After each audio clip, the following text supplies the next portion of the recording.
and welcome to the show. This is the Weekly Jargon. I am Jose Rodriguez. And Rohi Zachariah. And today, Rohi, we're going to talk about some updates that have been unveiling themselves here in the last weeks. I know you and I were absent. I myself had a trip over to D.C. The funny thing is that while in D.C., obviously that event with Charlie Kirk unfolded there right before our eyes. Yeah. But let me go ahead and kind of throw some updates on what took place on our Washington, D.C. Again, if you're watching us for the first time or you're a continued member that watches, subscriber, continue to follow, like, and share. Today, we do have a city council meeting. So if you'd like to attend our meeting and voice your public comment, please do so by visiting us there at City Hall at 6 p.m. With that, Rohi, it was a great trip to Washington, D.C. This is our annual Valley Voice, a trip that we do. This is 8 counties that come together and form the San Joaquin Valley Regional Policy Council.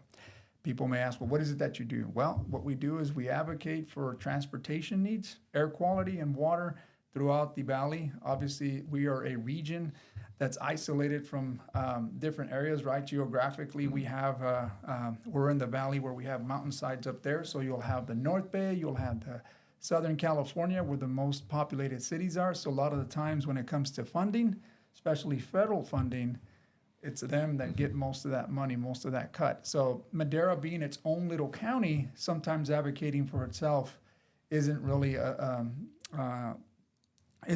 the strongest advocacy, but when you do it with 8 different counties, then we become a powerhouse, so to speak, a region that's advocating for federal funding. So that was our goal out there, is to make sure that we let our congressional legislators that the Valley is in dire need, that you continue to support the funding that's been promised to this region. More importantly, like I said, transportation, State Route 99. We're now having some projects going there. Some issues that unfolded with the new administration is that California has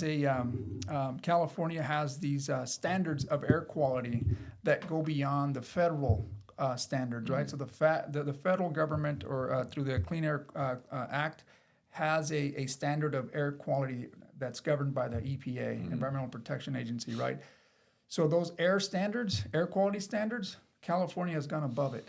And by doing that, it rubs a lot of industry the wrong way, right? Sure. So because we increased our standards, then all of our projects are modeled based on that air quality standard, right? So then the administration says, well, you're overstepping your boundaries. In the past, California has gotten an exemption waiver. Well, the EPA allows them to move forward with those aggressive standards. Well, now the Fed has rescinded that.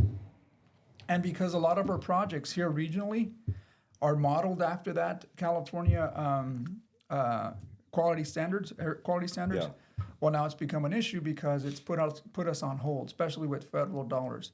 So what we ask for is that you continue to give us an extension on that to adjust our numbers to whatever standard we're going to use. Just give us something so that we don't lose our federal funding to help us continue to build those projects. So that was one of the bigger pushes that we had out there, outside of any appropriations for every single county. Obviously, every county has a congressman, congresswoman, and they're asking for their funding of their projects. Obviously, the city of Madera has a couple of those that we requested from Adam Gray, Senator Padilla, and Senator Adam Schiff, right? Those are certain appropriations that they give us. Okay. But other than that, that was mainly our purpose out there, is to make sure that doesn't affect our business here, because it's important. It drives our economy. Obviously, transportation is big for us. Air quality is big for us. So that was our mission out there, is to go there as a united Valley voice. During that time, though, Rohi, I will tell you, we were sitting in Congressman Costa's office when we saw on the big screen, it unfolded the news, the update, right? This was a week from today, Wednesday of last week, where we saw the shocking, obviously, news of Mr. Kirk there. And it was graphic, not so much on the TV news, but as soon as we got out of there, everybody was looking at their phones, and I thought that was quite graphic. So, obviously there was a moment of silence, but more so a moment of panic, because who could have done such a thing, especially on TV like this, right? Who could have done such a thing when someone's out there providing their freedom of speech out in a university in Utah? We saw that unfold, and obviously a lot of speculation, Roy, right away. There's a lot of speculation. But one thing I will say is, especially me, certainly don't condone any violence, don't condone any hate, but more importantly, my condolences for that family, because it was shocking how that happened with this family there in front. That was not what you want to see, especially in our country today. So those are the news that I had last week. I know I was absent, so Rohi, I'll let you kind of jump on this, because this is, again, to the center of the conversations that we've had is guns. Yeah. I mean, was this driven by this gun violence, hype that you hear all the time, or what's your take on that? Well, I mean, obviously when it happened, my dad actually got the text first, and so nowadays I always tell people I hate how you can never take anything at face value anymore. So when it came out, first thing I had to do is this even real? Is it a hoax? Is it real? And then I have a couple guys that they're the ones that I think they just follow the news all day. So I started noticing messages from them. Hey, have you seen this? And like you said, the images start coming in, and then the videos start coming in, and once you kind of realize, all right, hey, this is real. This is something that's happened. It's difficult because it's again going back to, like, there's so much speculation. Who could have done it, and who would have had the motive to do this, and why did they do it? And obviously, depending on what side of the fence you're on, but most people, the first thing they want to go to is, well, it was a gun. There's too much gun violence. We need to do something about guns. But when stories like this happen and there's a pause, you know that there's something wrong. And the something that was wrong is the minute that came out, well, it was an old bolt-action rifle from the World War II, basically. Well, the news, there's not much to talk about. It's nothing exciting. If it would have been an AR or something, really scary, oh, I'm sure it would have been, a lot more blasted. But you had that. But I think what was, to the degree now of where we are is how much video there was. In the past, when things happen, you're lucky to catch a little glimpse of something. And in today's environment, there's 500 views of different angles, and people taking video from every different angle. And it wasn't within probably like the first hour or two of all of a sudden video of, hey, there's a guy on the roof. Hey, he's running this way. In the next morning, here's the guy jumping off the roof. I mean, like, to have that kind of information just being released is, for one, usually different to me. I mean, usually it's kind of guarded. The FBI doesn't want to release much because, they don't want to give out too much information. But in this kind of case, it was kind of like, no, it was just spewing out. For what reason, I don't know. That's where, we always put the tinfoil hat, and you can decide on, was that to calm the people? Was that to rile them up? But going back to, like you're saying, the gun issue. I know it's tricky because in this circumstance, he came from a gun community. His parents are pro-gun. He was, for guns. But then obviously his current lifestyle doesn't agree with that community. So now we're at a sense of division of saying, do we accept him and say he's part of our gun community, or do we spit him out and say, well, no, his beliefs were contradictory to what we believe in, which is, I hate to say, typically more Christian-based and more, like loving type people. And I know that's where the people on the right side are really taking, are being boisterous, I guess, about it, to kind of say, if this had been, somebody of color or somebody that was more left-leaning that had been shot, buildings would be burned and cars would be destroyed, like we've had before in the previous protests. But in this case, there wasn't. There was a calming. There was people were having vigils, and people were coming together in prayer. And again, that response is where I'm kind of glad for the community, that we didn't go and spew hate and go and burn down buildings and, protest and what's going on. They came together. They came to mourn this loss. Yeah, and a lot of it, Rohi, just so that we're clear, I think here at the Weekly Jargon, we're not really trying to provide an opinion of like whether this was related to left, right, but rather, just be neutral in what we saw here, so that we can invite conversation to see, could have this been prevented in some shape or form? Have we gone to that point now where, hey, I don't like what you say, so therefore I'm going to go out and commit a crime of that nature? And I think, like you said, it was very, very graphic to see that. At first, when I saw it, I thought it was AI putting that picture. It just didn't seem real. Like, how could I see this on a TikTok? But I wasn't the only one, right? There's a lot of millions of people that probably got an opportunity to see that. Now, I think now they may have censored it a little bit or maybe cleaned it up. But nevertheless, it still provided, just looking at it, it left you in awe. I mean, some of us and may be desensitized to that because we do see it when we see movies, we see media, we see games. And I mean, it's normalized, right? Yeah. But the way it happened, it wasn't something you want to see. It takes you back to like when you see that graphic footage. And back then with JFK, it wasn't like you had a lot of angles that people could do, right? Not the technology that we have today to spot where this shooter was and what have you, right? Correct. I mean, quickly, there was already an opinion, or there was already some statement made that this came from this. They had arrested an older man. Obviously, they had to let him go. They had other suspects, and they let them go.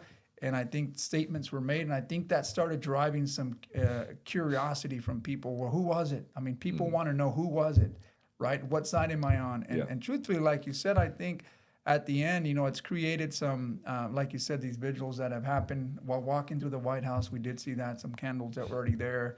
Obviously, the president made an announcement the following day. But I mean, again, it was a quick reaction, and this is how tense this is. That I mean, it's almost like you're gonna light up this match. You're just waiting for something to happen.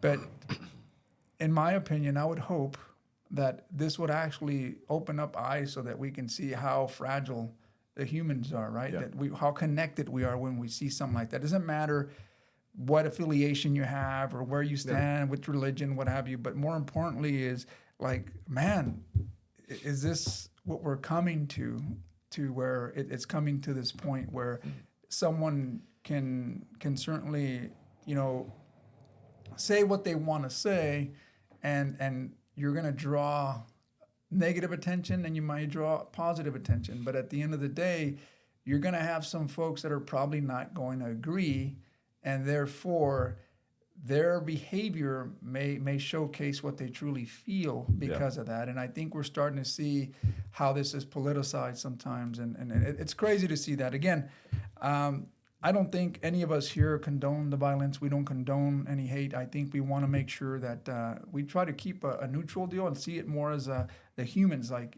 that was just not. It's not right. It's not right. And that wasn't the only incident. What's funny is that I think the day after we were going to celebrate 9/11 again, going back 24 years. That we have this vigil, that we have this memorial. And again, condolences to those families, because even after 24 years, people don't let that forget. They don't forget those events. It's just so unfortunate that we have to come to this now. Yeah. But I know, again, if you're watching us, our deal today was mainly weekly updates. I don't know if you want to add with anything before we jump up to the next topic. No, we're good. Right. So again, part of our deal that we talk about here is the market. Rohi, you've heard some stuff that's happening. The Feds are due to cut rates today, or at least that's what they're implying, and that's what the subject of our topic was today was Market Watch. Right. Even though we wanted to get some stuff out of the way, this is what we went through. What does that mean when the Fed cuts the rates? Why are they cutting the rates? Right. There's a lot of pressure on the economy to lower rates to make it easier for people to access credit, right? And lowering the rates certainly helps to try to stimulate some of that, some of the economy, or at least some growth.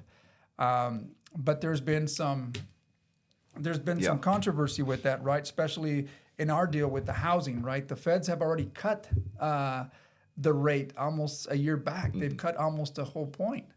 And yet, you really haven't seen mortgage rates come down. And a lot of that has to do because it's not so much driven by the Fed rate, it's driven by what the bond market is doing. And as of yesterday, we did see that the 10-year, again, the mortgage rates typically follow the 10-year treasury. So whatever those bonds are doing, then pretty much the mortgage rates follow suit.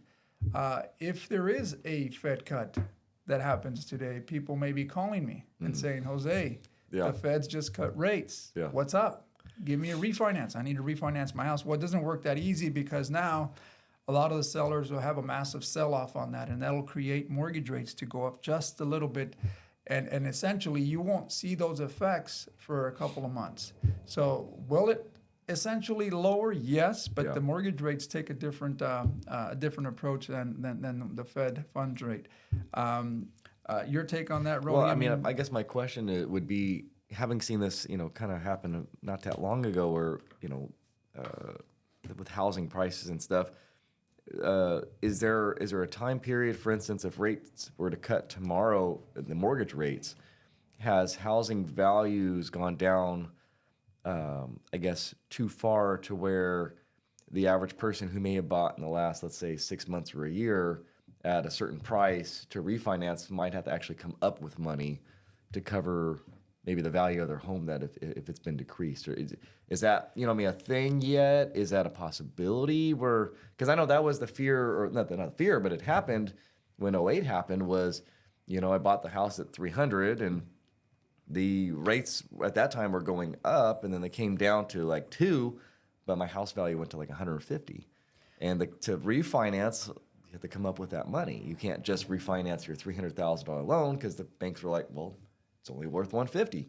Well, and when it comes to housing, and it could be speculative in certain markets. I mean, I think here we've seen that there's been a shortage of inventory, and you started to see the ramp up of new construction. Yeah. That kind of slowed down a bit too.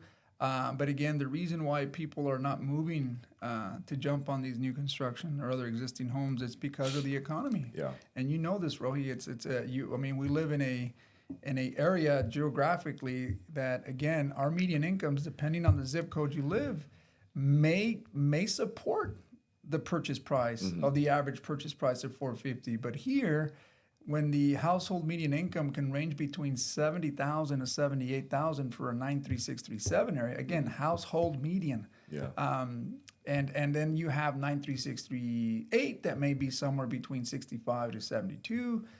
Those areas can only support so much, right? Again, a median just means that this is where the majority of people are, right? It doesn't necessarily mean that that's the case for you and I or anybody else. It's different for everybody else, but the median says that the cluster is going to be here in the middle, right? Whereas you may have area codes outside of the city limits that may be closer to the 120,000. Now, could those support it? Yes. So when you have a mortgage payment that's closely anywhere between $35,000 to $4,000, let's just call it what it is.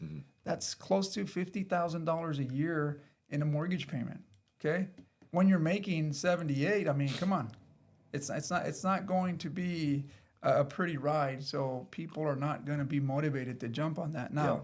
Lowering the interest rates would certainly help, right? I mean, what kind of numbers would somebody expect if, again, let's say they bought their house a year ago and the prices go down, the mortgage rates go down, what, 1%, 0.5%? I mean, what's the kind of projections that you would think?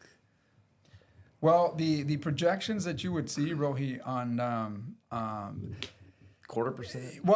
Well, we've seen these because we're anticipating something. Over the last week, we did see a very healthy improvement, right? So rates came down.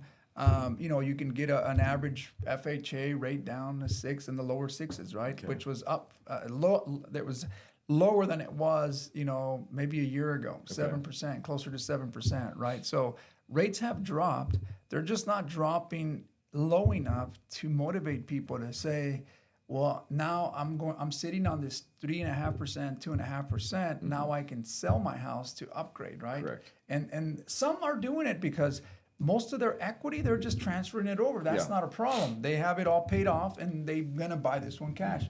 Not a problem. If they Yeah. leave a small mortgage, not a problem.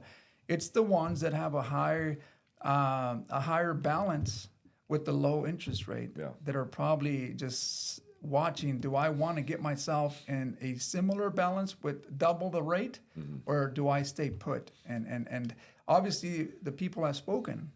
It's not really motivating you to jump out there. And in Yeah. order to motivate them, it's just you have to have an incentive. You have to have something to make them want to move out there. And I think if the Fed cuts these rates today, you will see a massive sell-off. But again, you'll see the rates temporarily rise, but essentially they'll start coming back following again the 10-year Treasury, Yeah. and hopefully it's when you see rates, Rohi, for like the 10-year Treasury, which is or a 2-year outpace the 30-year. Like who wants to invest on a 30-year when the 2-year is a lot more attractive? Typically, it's the longer you invest your money, the better the return. Yeah. But when it's lower than the 2-year, then nobody's going to want to invest in the long term, right? So that's when you have that inverted line. We start seeing recessions, and I think we saw that recently here. And that's why people are thinking that we may be into a recession that triggers for the Feds to cut rates again, trying to make that the inverted yield curve to come back to its place. But I do see rates will hopefully moderately start improving. I just don't see it like people would think. When the Feds cut to zero back on the pandemic, people were calling me, "Hey, can you get me down to a zero?" And I go, it doesn't work that way, man. That's what banks, federal lends to banks, right? Yeah. Here's so that you can then flush that money out there to the local economies. Yeah. And growth, right? Growth Yeah, happens. it's like when oil went negative, they weren't giving you oil for free. Correct. My gas wasn't free. It Yeah, still so cost I something. think that was probably the bigger thing is people thought that, hey, you know what, this is going to happen, but not quite.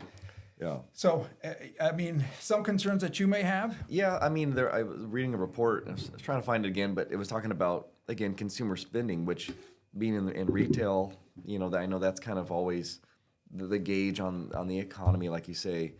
And I think the report is, again, agreeing with what I've seen, especially over the last year, which is, this report was showing that people who are making $100,000 or more, their spending has definitely declined, that it has come down, but they're the ones essentially carrying the economy right now. They're the ones still actively spending, where the people in the middle to low income, like you're saying, at this point, they've gone into a complete recession. I mean, they're not spending as much as they were. So it's scary. I mean, it's obviously, again, at the shop we see it because people are still buying, but it's a different demographic than you say, 3-4 years ago of people who were buying, and it's a spiral effect. I mean, like if people spend less with retail, then that retail has to cut employees, and those employees now lost their job, don't have the money to spend, and you just start that downward spiral. So I think I would agree and say it's coming, but it's always a matter of, is it 6 months, is it a year, is it 5 years before we really hit the rock bottom?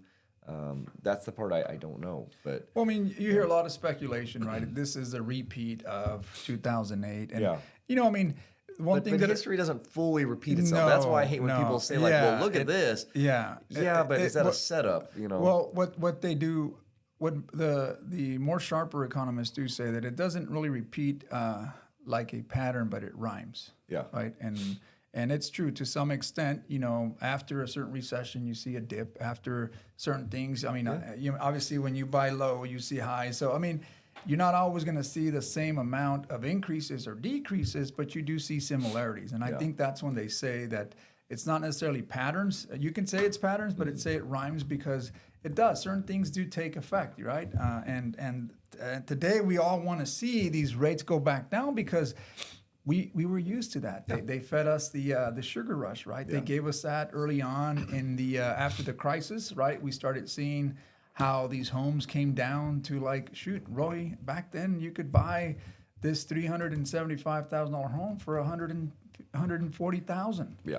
Right, and those people that bought during that time, I mean, I think they made out okay. Some of them may be saying, "Well, shit, I don't need to buy another house. I know how expensive it is for property taxes," because that's another thing you have to look out for, right? Anytime you make a change in ownership because you're selling your property, you have to consider that now you're going to have an increase in your property tax, right? Unless you're over the age of 55, then for some of you that don't know this, look into Prop 19 because you can transfer that property tax rate. If you're 55 and older and you buy another house here in California, you can transfer your property tax rate. If that's a question you have, feel free to reach out to us. We're more than happy to assist you with that and how you can go about that and make that change. But that is something that people don't really consider when they're looking at buying a new home because it's not just taxes, it's not just insurance.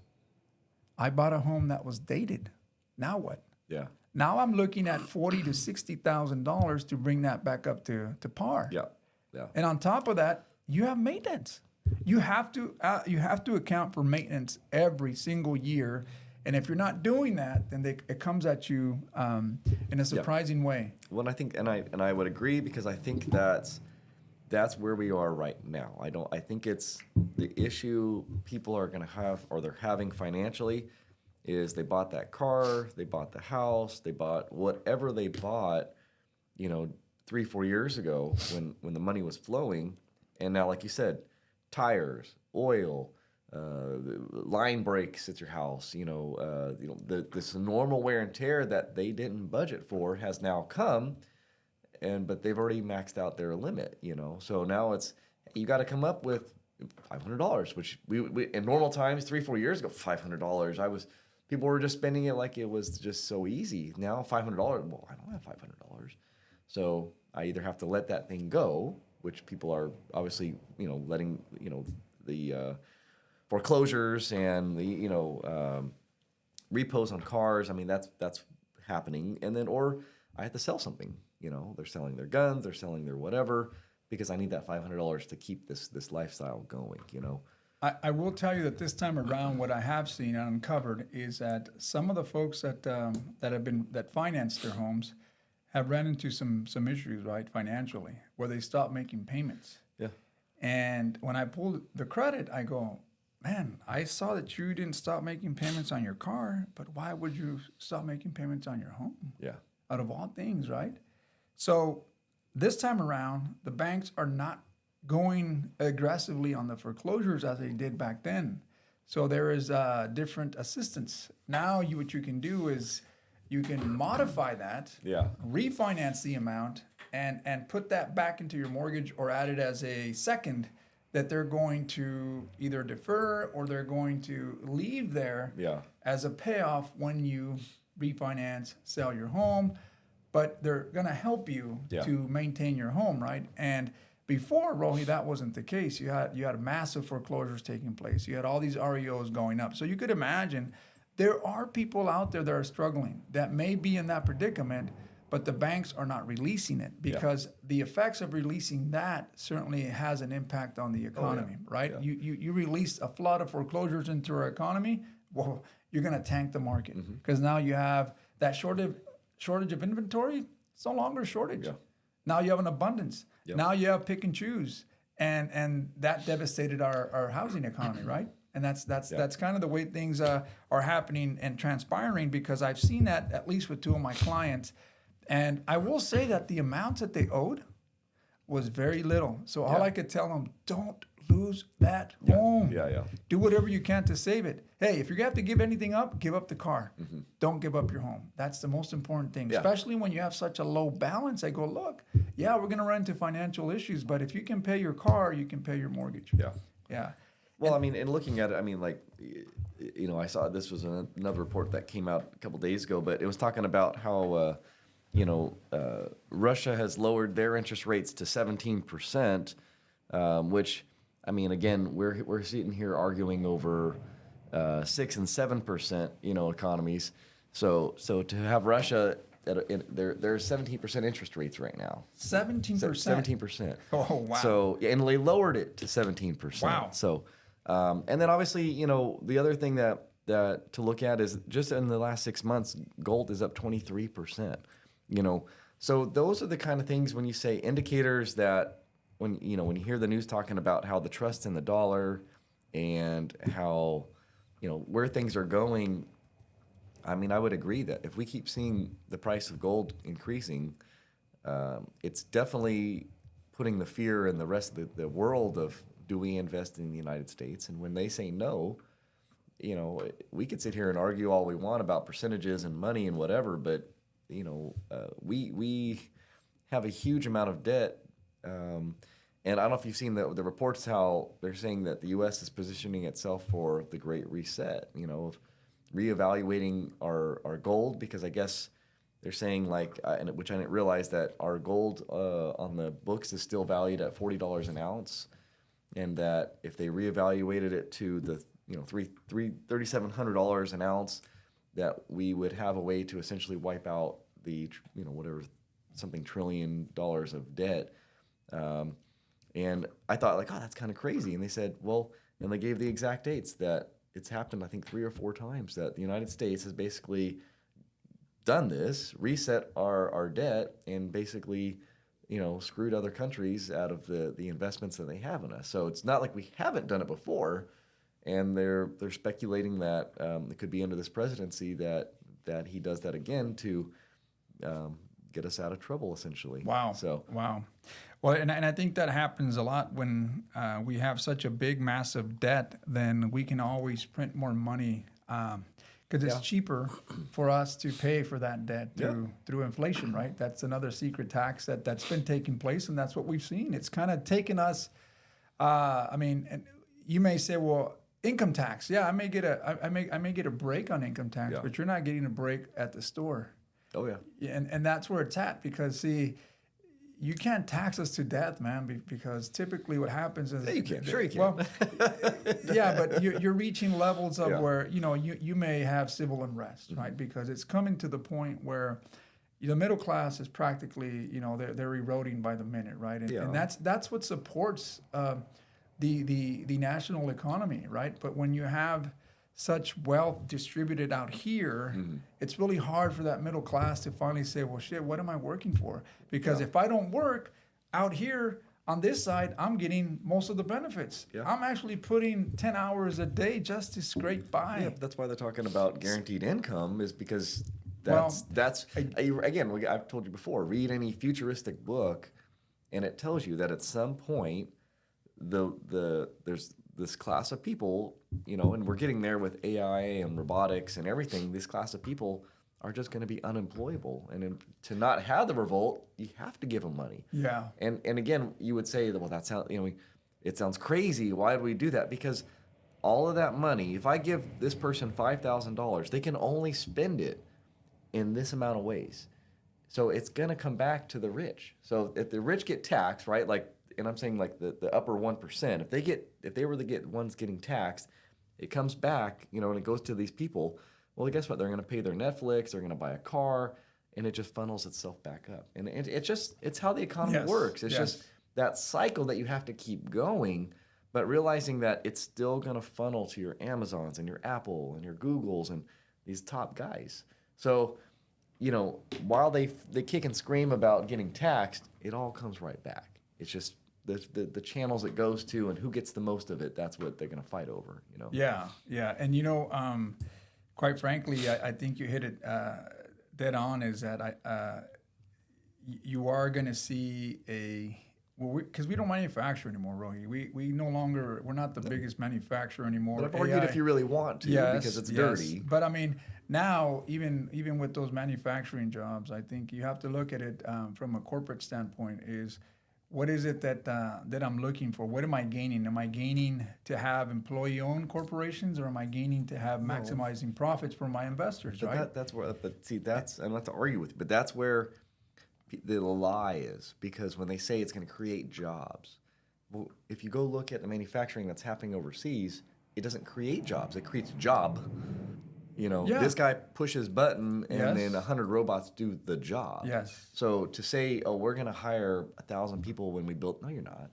Then that's a business that's going to lose. Yeah, no, and I So- agree. And this is why I think your corporations here that have these huge manufacturings, again, they're looking for the bottom line because at the end they owe a fiduciary responsibility to its investors. Correct. And if you're investing and going through these symbols on the Robinhood or what Sure. have you, you expect to get a return on that. You look at Pepsi, you look at Chrysler, you look at whatever company you want to look that's in the S&P 500. You're going to look at, hey, if I invest in these, hopefully they're going to provide me a return. Well, the only way they can provide you returns is to maximize profits. It's to figure out where can I make Cheap labor. right. Cheap So I labor. mean, but that again, like you said, may be replaced. That cheap labor may be replaced. Again, they may bring it back home. Yeah. You may see manufacturing jobs, but it won't be humans working it. Well, It'll be the robots working it or AI. And again, I'm not saying completely. There's a human aspect of everything that we do, but I do feel that the advancement of technology will certainly leave out a lot of people that were normally used for manual labor, right? Things that you needed to do that specifically required manual labor. And the thing is that what we don't have here that you have overseas is the fight to the bottom. In industries, there are periods where, because of, and I don't say it's just the way the markets work, there's the fight to the bottom. You're doing it for $5, I'm going to do it for $4.50. I'm doing it for $4.50, you're going to come at $4.25, and we're going to fight to the bottom as low as we can because I want the business, right? That's what's happening over there.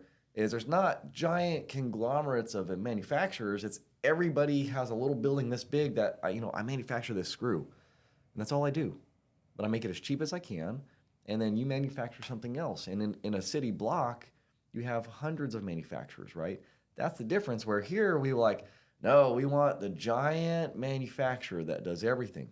It just doesn't work. So you have to have that. And it's not just the manufactured, this giant manufacturer, Rohi. It's we've gotten accustomed to the quality of life, the standards of living, right? So do we want to have these little small shops that are making these small little trinkets, that are a race to the bottom, right? Yeah. And that race to the bottom, what do you think is going to happen as a race to the bottom? Are you going to make enough there to be able to support your family? And if you have folks doing it again, it's competitive. It's capitalist at its finest. But here's the thing: will you get adjusted to the standard of living if you're a race to the bottom? Right? I mean, does that work?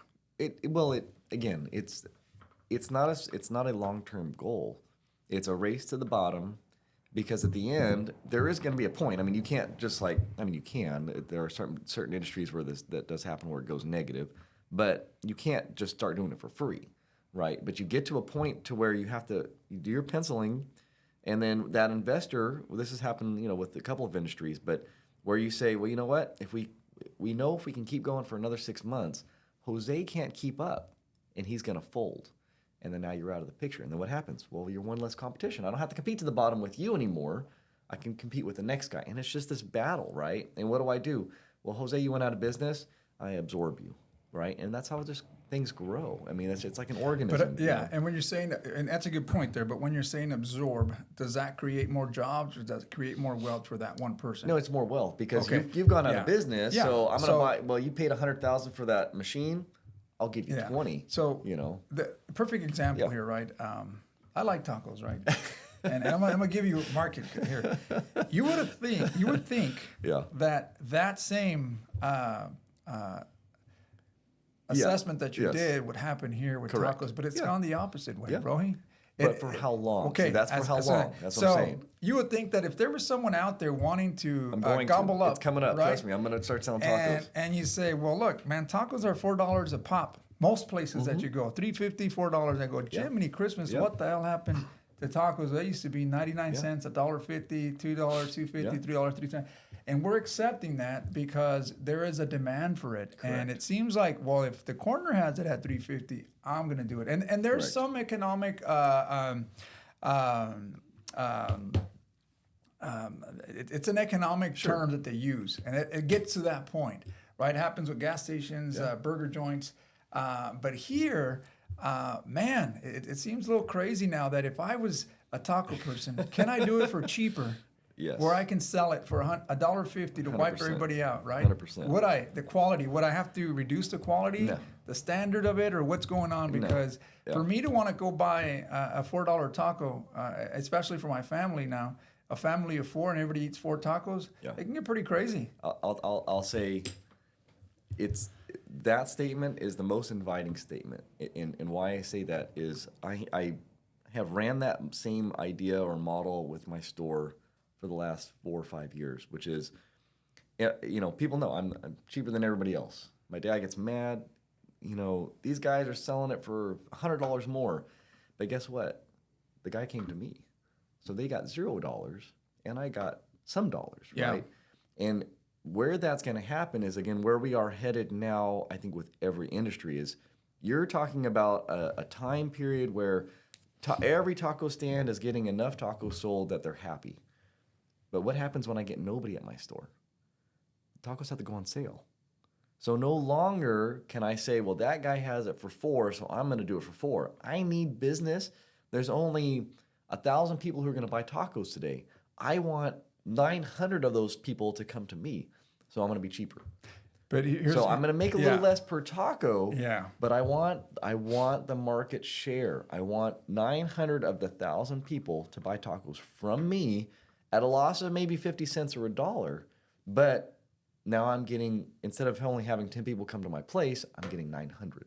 That's got to be the model, and that's when the fight to the bottom begins. Well, you'll have to sell a different type of meat because right now the beef industry it is expensive, and I think for someone selling their tacos, they have to account for the price of beef, right? Whether it's asada beef, your margins are going to have to come down. Instead of making probably $1 a taco right now, you're going to have to only make 50 cents a taco. But then now you're buying. Guess what? The economies of scale. I was normally buying, this much meat at this price, but now I got 900 people coming. I'm buying it by a truckload.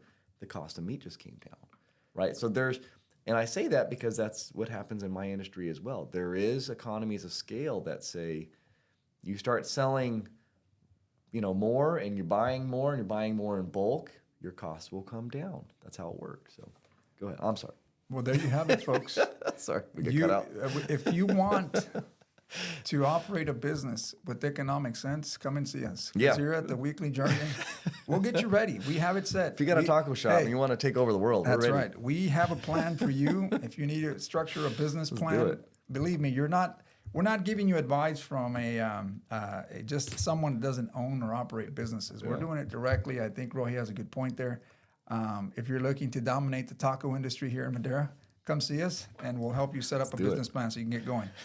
With that, Rohi, I think we're going to wrap up. Any last thoughts that you'd like to share before we wrap it up? No, I'm interested to see what's going to happen with these rate cuts. I do hope it's for the best, but I'm just Same worried. here. Same here. Well, again, we thank you again for watching. We hope that you continue to like, subscribe, share, and continue to make comments here. Let us know what would you like to see so we can add on our weekly topics and discuss. If you want to come onto our show and talk about something here locally, please reach out to us through Facebook. Let us know, and we'll certainly get that happening. But with that, we'll go ahead and say thank you for watching. Have a great